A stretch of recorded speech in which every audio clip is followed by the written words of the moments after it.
আরে বিলকিস তো এখন আটকা পড়ে গিয়েছি। এখন আমি বিলকিসকে কিভাবে বাঁচাবো? আরে আরে হ্যাঁ, আমি বুঝতে পেরেছি, আমাকে মাটি করে হিরে আনতে হবে। তাহলে মনে হয় আমি বিলকিসকে বাঁচাতে পারবো। আমি এখনই তাড়াতাড়ি মাটিটা করে ফেলি।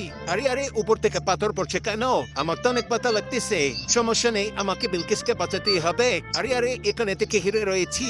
আমি এখনই তাড়াতাড়ি হেটা বিলকিসের কাছে নিয়ে যাই। বিলকিস তুমি ঠিক হয়ে যাবে, এখন শুধু আরেকটা হিরে দরকার। আমি এখনই হিরে নিয়ে আসছি, কিন্তু আমি যে তোমাকে হিরে নিতে দিব না। দাঁড়াও, তোমাকে দেখাচ্ছি মজা। মনে হয় এবারও হিরে পাবো। আরে আমি তো হিরে পেয়ে গিয়েছি, এখনই নিয়ে যাই। এই তুমি হিরে নিয়ে কোথায় যাচ্ছ? এটা আমাকে দিয়ে দাও, এখন থেকে এই হিরেটা আমার। আরে তুমি এটা নিও না, দাঁড়াও তোকে দেখাচ্ছি মজা। তুই এখন এখানে আটকা পড়ে থাক। আরে আরে তুমি এটা কি করছো? আমাকে এখান থেকে বাঁচাও, প্লিজ আমাকে সাহায্য করো।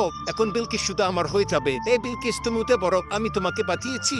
আরে তুমি সত্যি বলছো? তোমাকে আমি ভালোবাসি। বন্ধুরা একটা লাইক আর সাবস্ক্রাইব করে দাও, তা না হলে বিলকিস অন্যকারো হয়ে যাবে। আরে আরে এই পাখিগুলো আসলো কোথা থেকে আবার? আমাকে এখনই পালাতে হবে। এই শোনো, তোমাকে অন্য কেউ বাঁচিয়েছে, এই দুষ্ট লোকটি তোমাকে বাঁচায়নি।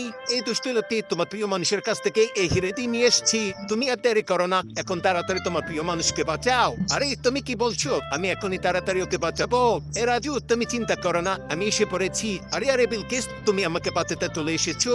হ্যাঁ রাজু, আমি সবটাই টেনে গিয়েছি।